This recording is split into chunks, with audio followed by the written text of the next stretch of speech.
പഠിക്കുക എന്ന് പറയുന്നത് അതുകൊണ്ടാണ്. കണ്ണൻ ചേട്ടനുമായിട്ടുള്ള ഒരു ബന്ധത്തിലാണ് ഇതിലേക്ക് എത്തിപ്പെടുന്നത് അല്ലേ? കണ്ണന്റെ ബന്ധം എന്ന് പറഞ്ഞു കഴിഞ്ഞാല് ഒരുപാട് പറയണത് അത് കണ്ണൻ ചേട്ടൻ പറഞ്ഞാൽ ബാസി നമ്മുടെ ബാസിയുള്ള റൈറ്ററാണ്. ബന്ധം എന്ന് പറഞ്ഞു കഴിഞ്ഞാല് നമ്മുടെ സോപാനത്തില് മോഹിനിയാട്ടം ചെയ്യുന്നൊരു ഗോപി വർമ്മ അറിയാലോ, നമ്മുടെ ഉപയോഗിച്ച് കവടി. അറിയാം. അപ്പോൾ അവരാണ് ഇവിടെ എന്നെ എത്തിച്ചത്. അപ്പോൾ എന്നോട് ചോദിച്ചു ഇങ്ങനെ നിന്നാൽ മതിയോ, എന്തെങ്കിലുമൊക്കെ പുറത്ത് ചെയ്യണ്ടേ അവർക്ക്. ഞാൻ പറയാൻ നമുക്കങ്ങനെ പരിചയം, നമ്മൾ ഇതിൻ്റെ അകത്ത് കിടക്കുകയല്ലേ. അപ്പോഴൊരു കാര്യം ചെയ്ത് ഞാൻ ഒരാളെ പരിചയപ്പെടുത്തുന്നു പറഞ്ഞാൽ ഏഷ്യാനിലെ ഷായി ചേട്ടൻ ക്യാമറ ഷായി ചേട്ടനെ, ഷായി ചേട്ടനെ ശിവകുമാർജി പരിചയപ്പെടുത്തുന്നു. ശിവകുമാർജിക്ക് കവടിയാറിലുള്ളൊരു സിനിമയൊക്കെ വളരെ സീരിയസ് ആയിട്ട് കാണുന്ന ഒരാളും നിരൂപണം ചെയ്യുന്ന ഒരാളുമാണ് ശിവകുമാർജി. അദ്ദേഹത്തിൻ്റെ ഫസ്റ്റ് ഷോർട്ട് ഫിലിം കൂട്ടിലേക്ക് അദ്ദേഹത്തിന് ഒരു 8 അവാർഡ് വാങ്ങിച്ചു കൊടുത്തു. അപ്പോൾ അദ്ദേഹമാണ് എന്നെ നേരത്തെ പറഞ്ഞ ഒരു കാര്യമുണ്ട്, ഈ നാച്ചുറലായിട്ട് ഇപ്പം ചെയ്യണമെന്ന് പറഞ്ഞ സംഭവം അങ്ങനെ പുള്ളി ആദ്യം ഒരു ഡയലോഗ് വന്നിട്ട് ചെയ്യാൻ പറഞ്ഞു. ഞാൻ നാടകക്കാരനാണല്ലോ. അപ്പോൾ പുള്ളി പറഞ്ഞു 2 മാർക്ക് തരാം, പിന്നെ ഒരു കാര്യം കൂടെ ചെയ്യണം, ഇനി ചാൻസ് ചോദിച്ചു ആരുടെ പോകരുത്, കാരണം വേറെ ആർക്കോ കിട്ടാനുള്ള ചാൻസ് ബിജു തട്ടിച്ചെടുത്തിട്ട് ബിജു കുളമാക്കും, അതുകൊണ്ട് അവരെങ്കിലും രക്ഷപ്പെട്ടു. പുള്ളി അതാ പറഞ്ഞത്, സത്യം.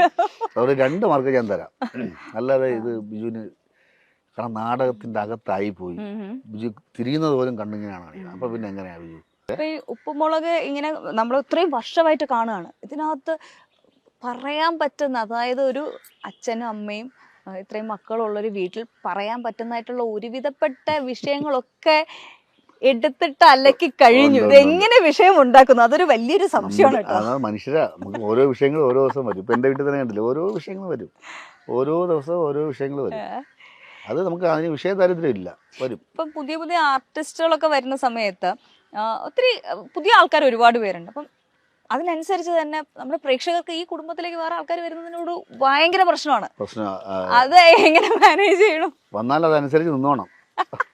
ഓവർഡു ചെയ്ത് കഴിഞ്ഞാൽ അപ്പം വിളിച്ചിട്ട് വിളിക്കും. കാരണം സിറ്റ്കോമില് നിങ്ങൾ ചെയ്തു വെച്ചിരിക്കുന്ന ഒരു സിസ്റ്റം നമ്മുടെ സാധാരണ സീരീസ് ഒന്നും ഡിഫറെന്റ് ആണ്. അപ്പം ബാക്കി ആർട്ടിസ്റ്റുകൾ വരുന്ന സമയത്ത് ഈ ഒരു ട്രാക്കിലേക്ക് എത്തിപ്പെടുക അക്സെപ്റ്റ് ചെയ്യില്ല. എത്ര വലിയ ആർട്ടിസ്റ്റ് ആയിക്കോട്ടെ, അവരവിടെ എത്ര സ്റ്റാർ ആയിരുന്നാലും ഇവിടെ വന്നു കഴിഞ്ഞാൽ വലിയ പാടാ. അത് എങ്ങനെയാണ് നിങ്ങൾ ഇവിടെ വരുന്ന ആൾക്കാർക്ക് പറഞ്ഞു കൊടുക്കാറുണ്ട്? പറഞ്ഞു കൊടുക്കും. അവർ തന്നെ പറയും ഇങ്ങനെ കുറച്ച് പാടാനല്ലേ, നമ്മുടെ ഇങ്ങനെ ചെയ്യാനുണ്ട്. കുറച്ച് കഴിയുമ്പോൾ ആ അളവിൽ തന്നെ പോകും. നമുക്കറിയാമല്ലോ, പെട്ടെന്ന് സിങ്ക് ആവില്ലെങ്കിലും കുറച്ച് കഴിയുമ്പോൾ അങ്ങ് പോകും. ഇപ്പം ഒരു എന്താ പറയാ, സീസൺ 1 നിന്നും സീസൺ 2 വന്നപ്പോൾ ഭയങ്കര മാറ്റങ്ങൾ ഉണ്ടാക്കുന്നു. കുട്ടികളുടെ മാറ്റം തന്നെ ഒരുപാട് കഥകൾ മാറി.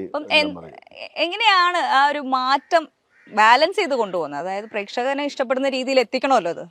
അല്ല, ഇപ്പം ഞാൻ പറയും, ഈ മാറ്റം ഒന്നാമത്തെ കാര്യം, ഈ ഇപ്പം കേശുവിനെ വെച്ച് കുട്ടികളെ കളിക്കാൻ പറ്റില്ല, ശിവാനി കുട്ടികളെ കളിക്കാൻ പറ്റില്ല, പിന്നെ പാറക്കുട്ടി. അപ്പം ഇപ്പോഴത്തെ നില അനുസരിച്ച് എന്തൊക്കെ ഒരു, ഇപ്പം കേശുവിൻ്റെ യുവാവാണല്ലോ, യുവാവിനുണ്ടാകുന്ന പ്രശ്നങ്ങളാണ് ഇപ്പോൾ. അവന് ലൈനായി, വേറെ ഞാൻ കുറച്ചുകൂടെ കിളവനായി എന്നാണ് പറയണത് ഇപ്പോൾ അവര്. മര്യാദയ്ക്ക് കിളവനായില്ല, മര്യാദയ്ക്ക് വീട്ടിൽ അടങ്ങി ഒതുങ്ങി കിടന്നൂടെ, വീട്ടിൽ പുറത്ത് എന്നാണ് ഭാര്യയും മക്കളൊക്കെ പറയുന്നത് തന്നെ. അപ്പോൾ അത് അങ്ങനെ, അപ്പോൾ ആ ലെവലുള്ള കഥകളായി.